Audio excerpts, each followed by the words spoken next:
Assalamualaikum warahmatullahi wabarakatuh. Saya Rifa Pranoto, guru pengajar kimia di SMA IPIMS.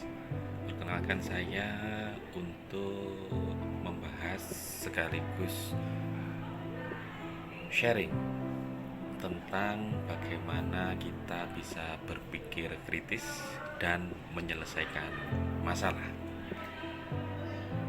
dalam rangka refleksi dan kegiatan aksi nyata program Semangat Guru 2 tentang kemampuan non teknis bagi pendukung implementasi kurikulum Merdeka. Kegiatan refleksi ini saya akan mulai dengan hal-hal baru apa saja yang dipelajari tentang berpikir kritis dan penyelesaian masalah. Yang pertama adalah berpikir kritis itu merupakan proses mental. Artinya kemampuan ini sudah terekam dalam otak kita. Jadi ini memang sudah ada dalam otak kita, tinggal kita bagaimana menggali secara mendalam.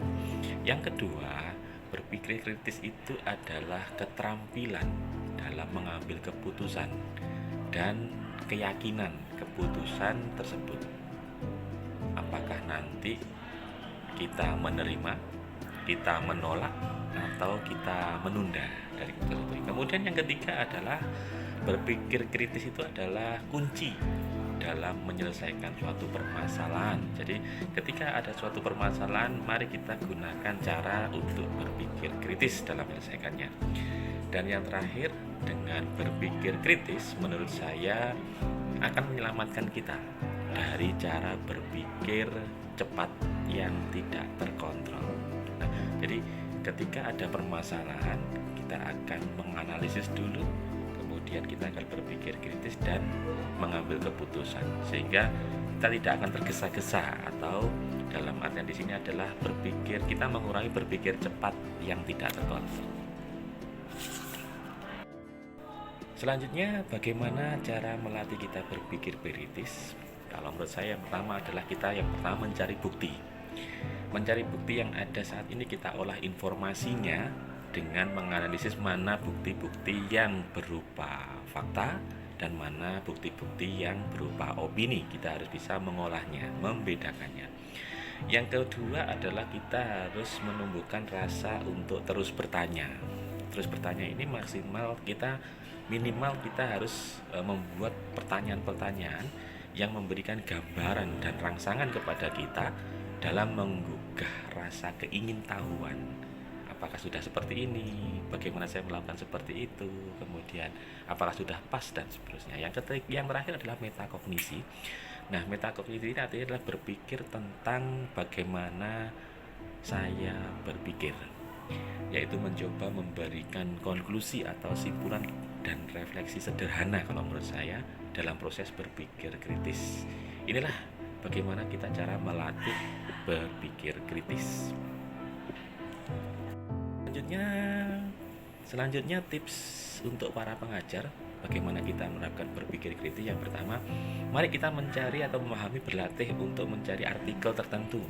Kemudian sebagai awal kita tandai ya mana kita dari artikel tersebut, maksud saya kita menanggapi secara langsung, misalkan apakah artikel itu seperti ini, bagaimana pendapat kita dan seterusnya. Kita cari untuk seperti itu, kita latih seperti itu. Yang kedua, kita berlatih menentukan mana dalam artikel itu yang berupa fakta dan mana yang berupa opini pada tiap-tiap kalimatnya. Yang ketiga, kita merumuskan pertanyaan yang perlu dijawab ya untuk pertanyaan itu. Apakah ini cocok, apakah ini tidak sesuai, apakah bagaimana ini bisa terjadi dan seterusnya. Yang terakhir, mari kita lakukan refleksi secara jujur untuk mengetahui seberapa paham dalam hal kita membedakan fakta dengan opini pada artikel di langkah pertama. Jadi langkah-langkah ini step by step untuk melatih kita tips dalam berpikir kritis. Nah, yang terakhir, apakah efektivitas kegiatan ini sangat berguna atau efektif? Menurut saya iya, sangat efektif kalau kita sering melakukannya. Praktik ini sangat berguna kalau kita sering melatihnya, karena dengan kita membedakan mana yang fakta, mana yang opini, kita akan menyadari mana sumber yang kredibel dan mana yang tidak. Kemudian yang kedua, kita akan menyadari celah dari informasi yang belum ditemukan. Apakah ada mana yang kurang dari informasi tersebut, mana yang belum kita mengerti, pahami dari informasi tersebut. Yang ketiga, kita akan menyadari seberapa gegabah kita dalam mengambil keputusan. Apakah kita sudah bagus, sudah benar, apa kita keputusan hanya berdasarkan saat atau dalam emosi, itu akan kita sadari. Dan intinya itu nanti bermuara pada menyelamatkan kita dari berpikir cepat yang tidak terkontrol. Baik, demikian refleksi saya tentang seri Semangat Guru 2 tentang berpikir kritis dan penyelesaian masalah. Terima kasih sudah menonton video saya, mudah-mudahan menjadi inspirasi. Dan tetap mari kita berpikir kritis dengan baik, karena dengan berpikir kritis akan menyelamatkan kita dari cara berpikir cepat yang tidak terkontrol. Itu quote untuk seri ini, untuk berpikir kritis dan penyelesaian masalah. Terima kasih, semoga menginspirasi kita semua. Saya akhiri, Assalamualaikum warahmatullahi wabarakatuh. Salam dan bahagia.